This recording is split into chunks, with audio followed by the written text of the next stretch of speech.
That observation at the landmark beach. Well, talking about the landmark beach, we have the CEO and the founder of Landmark Africa Group, Mr. Paul Onwanibe. He's directly affected by this. I mean, we showed you structures that have already been marked by government, set to be demolished, and we saw Kelly Agiga showing us the whole stretch that might be affected by this. So we now speak with someone who has been directly affected by this, Mr. Paul Onwanibe.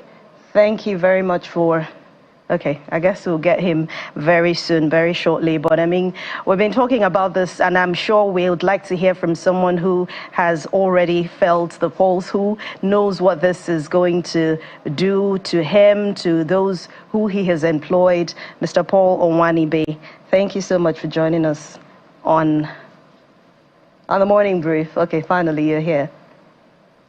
Thank you very much. Thank you. So I'd like to know, I mean, hearing you yesterday, you talked about this being mixed feelings for you. Somehow a good thing, somehow not so good, especially because we know that you have employed over 3,000 staff who will be affected by this. How do you really feel about this demolition? Well, it's very difficult to describe, but let me try to create the sentiment from it. So Landmark is a business I started 27 years ago. I started it in Europe, went to America, came into Africa, and made a debut in Nigeria in 2003. And we bought this site in 2007, so a good 17 years ago. Over the period of time, we sold our European and American business, introduced all the money into Nigeria. I have borrowed and raised capital in excess of $100 million. So it's my life's work. So there's that emotional part to it.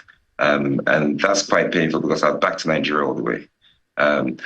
So to do that, I've received thousands of calls from people and thousands, goodwill messages, people I don't know. I've had 3 presidents in Africa call me. I've had 2 former presidents. It's painful. Having said that, this is something we recover from for the simple reason that, we are having discussions. The government at all levels have confirmed that they're going to support businesses. We're looking for FDI injection. So I do believe that we will resolve this. But my initial emotions were that of serious concern, grave concern and pain. All right, let's get to some facts, because I saw that about maybe 14 businesses will be affected in that area. And we know the numbers when it comes to your business in terms of your investment with employees directly and indirectly, and the number of tourists that comes through, especially your 2023 record. But let's talk about this particular project. As at the time you were purchasing the portion where you're doing your business, were you aware that this is going to be routed through the Lagos-Calabar Coastal Road will somehow affects the area where you're doing business now, or this is a new development for you? We need to get that across to the public. So it's a new development, and I think all you have to do is line up the dates. We bought the site in 2007, and the Coastal Road project is a project that happened a few years after that. And it was on the Water Corporation Road, the road that was designed as the Coastal Road exists. And if you show aerial pictures, you will see that. And we are ground zero of this Coastal Road project. This is where the Coastal Road starts. So the Water Corporation Road, the alignment is there, the feeder roads have been done, and you probably know, I don't know whether you've been here before, but you probably know that over the last few years we have, appealed, the federal government kindly repaired the feeder lanes for that road. You can see it behind those towers, right? So all of a sudden, there is a move. So that's the Water Corporation Road on the right. You can see the median in between, which was where the Coastal Road was meant to be. So that realignment, for some reason, has just been moved straight to our beachfront. And then after it runs through Landmark Beach, it then veers back onto its original route. So that's why we feel that there's a solution, and the solutions here are simple. So you can imagine why I have some concerns. I understand, and for proper perspective for the public, I hope that we're going to put this out at some point. There was an original one that is supposed to be behind where Landmark is located. So this is coming in front or directly cutting across Landmark. Is that what you're saying? Yes, it's the other way around. There's an original coastal road that is right in front of Landmark on the existing road infrastructure. So the existing road infrastructure has a median, somewhere between 40 and 50 meters wide, yes, between the two roads that run in front of Landmark and that come off Legale Yorinde. This road has been moved at some point, I understand a few years ago, to the beachfront of Landmark.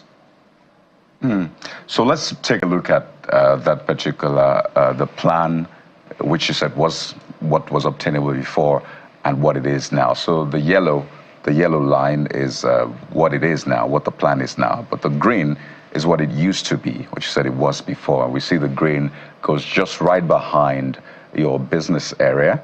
And that's where you talk about the Water Corporation median and the rest. And the yellow, which is now the new one, passes right smack in the middle of your business area. But the question is, because we've raised these issues with government as well, behind the scenes, and they said there's meant to be a setback from the coastal body of about 50 meters, right?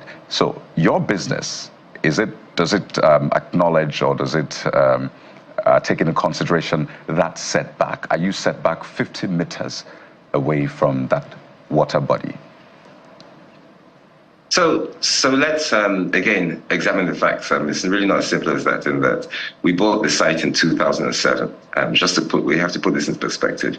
And in that time, we bought a beachfront waterfront site in 2007. At different points in time, the water line has moved. My understanding, there's 140 meters setback on the borders of the Nigerian borders that the federal government controls. So we have built our site. We have procured, you can see to the top right corner, a building literally that's being built now. It's on the 12th floor, it's the 28th floor. We call it the Landmark Water View. So we've built everything within the allowable setbacks. We received the planning permission from that barely 9 months ago. We're on the 12th floor already. So I'm not quite sure what you're saying, but by and large, since 2007, we've had 4 different planning consents, and every time that has been given to us, we haven't operated in the dark. We've been here for 17 years. We've invested. Various officials across the world have been here. We've had celebrity events here. I'm sure everybody knows Landmark, and that's probably why I'm receiving a number of calls.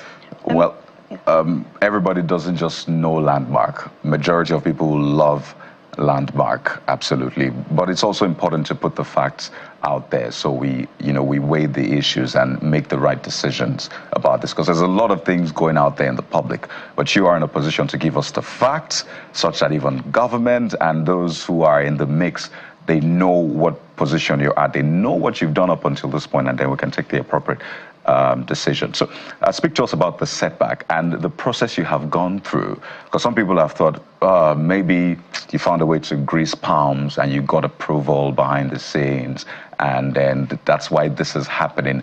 But you have been at this for, is it almost 20 years now or more, and you have gone through a process in the public. So tell us the approval, by the way, for this new building as well. Tell us if you'll be affected, what approval you got, who gave you the approval. Let's lay all of these things bare. Okay, so approvals are given by Lagos State. And I don't think anybody in Lagos State will deny that. I think some of the questions regarding approvals and details are literally for Lagos State rather than for me. But there are no disagreements in that respect, and I'm yet to hear any. We've had 4 different approvals. So the facts, 2007, we bought the land. Our first approval was for the first tower, the one I'm sitting in now, the 11th floor tower.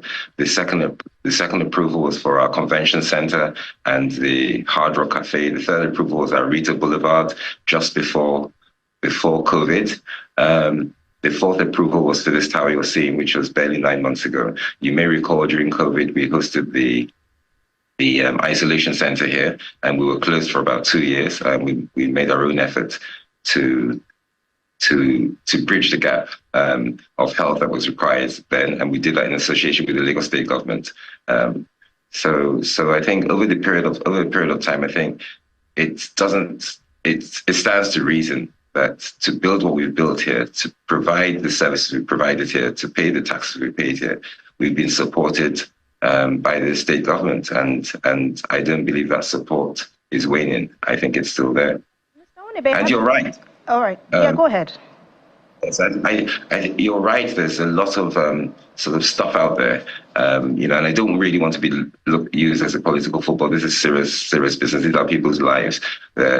Well over 3,000, approaching 4,000 people that are directly employed within this ecosystem. There are over 84 businesses. There are actually families that are affected. When I brought my funders here to raise additional capital to develop this speech about 7 years ago, one of the funders basically said that almost every square meter of this site is feeding a family. I mean, you have to come here to understand, and I appreciate you saying that you don't just know it, but you love it. And, we hope to continue to provide those services to everybody around the world that comes here during the holiday periods and the local people who are around now on a daily basis.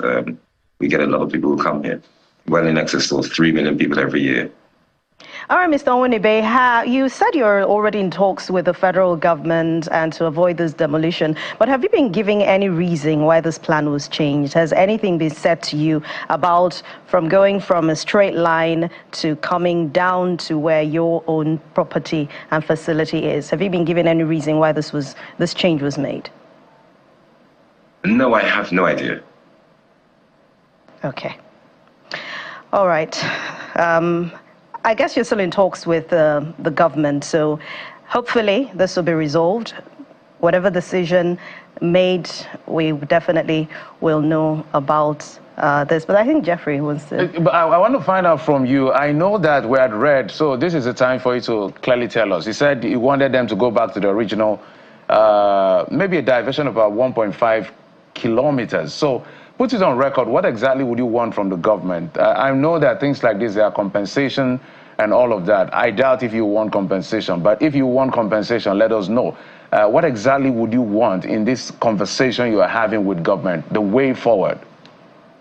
So, number one, I want this Lagos to Calabar coastal road built. I think it would do wonders for tourism. Albeit I may argue with the style of the roads. I mean, most coastal roads are scenic. They're 1, 2, 3 lanes. They weave in and weave out. They sort of avoid things. But by and large, the idea of a coastal road, and we've seen many of them. We've seen the Pacific Coastal Road, West Pacific in California. We've seen the North Atlantic, the Mifi. I've forgotten the one called around Cape Town. And there's so many, and I've studied them. They take 15, 20, sometimes longer to build, right? But that's not the point. The point is that it's always good for tourism. So coastal roads are there to enhance tourism, not destroy them. So I believe that a whole series of tourism and hospitality and leisure outlets that go along that coastline will be enhanced and more will develop. And as we know, the hospitality and tourism industry employs 1 in 10 people on planet Earth. The barriers to entry are low. The economic activity is extremely high. It will replace oil. So we want it built. So that's number one. Number two, we want to survive. We want this to not just make us survive, but thrive. So we want the coastal road not to run right through the middle of Landmark, but we want it to run in its original position so we can get the benefits of it, and the people who visit and the families who are employed through here and the tax we pay will continue. Our business here is about bringing people here, giving them a great time and making sure they tell other people. And that's literally our 3-stage strategy. Number 3, I would like to, and it's on record, work with this government and all the stakeholders across the coastlines, across Africa, to make Africa the #1 tourist destination around the world. As I said, 3 presidents have called me. 2 of them have been in discussions with to replicate what we've done here in Lagos in those countries. And there's simply no reason why West Africa shouldn't provide some of the tourism destinations. It's funny, really. The day I got called from my team, saying there were people on the site measuring for the coastal road, it was about 3 weeks ago. My brother was celebrating his 60th birthday. I was on the Caribbean islands. And it's amazing the amount of tourism and the amount of money that's brought in by Western nations and families that participate in tourism. I mean, even you go to countries like Gambia, tiny little country, and they're on the cruise for this. And I've been there a number of times because they're talking to us. So there's just a number of things that we can do. And I really like to work to ensure that actually happens. And it'll be for the benefit of West. And I imagine that there's a meeting that's probably going to happen in the coming days between you, government, and stakeholders on this one, which we're, of course, following. But we see that there are heavy-duty machines now on site. Our correspondent reported earlier on they're all across, some dredging, some getting some sand and the rest. And you've said that this is difficult for you to put words to. So I can only imagine how you feel. It looks like they're closing in on you, but you're still trying to ensure that at least they give you some breather. So you have your beach resort, Kids and Bay Area, Members Area, Lagos Beach Club, Hangout Lagos, Island Breeze Paintball, and the rest. There's that list on the removal notice by the Lagos State government of the business areas that will be affected. And it's not just yours. Now, we do not know why that was rerouted from the original plan by JB, now High Tech. But I'd like you to speak to this on a final note. The cost of now rerouting it to the route which you would prefer, do you think the cost will not also be as much as if you were to go through those business areas? Again, we don't know why. It may be a cost, it may be as a result of civil engineering reasons. But when you think about the cost, which do you think will be more, yours or the original route? Well, maybe you tell me. Enhancing an existing road and building a brand new road of water and sand. You tell me which one do you think is cheaper? All right, thank you. All right, thank you very much. We hope that this gets resolved for you and, of course, for all those businesses that have been affected. We've been speaking to Landmark Africa Group founder and CEO, Mr. Paul Onwenibe. Thanks a lot for your time.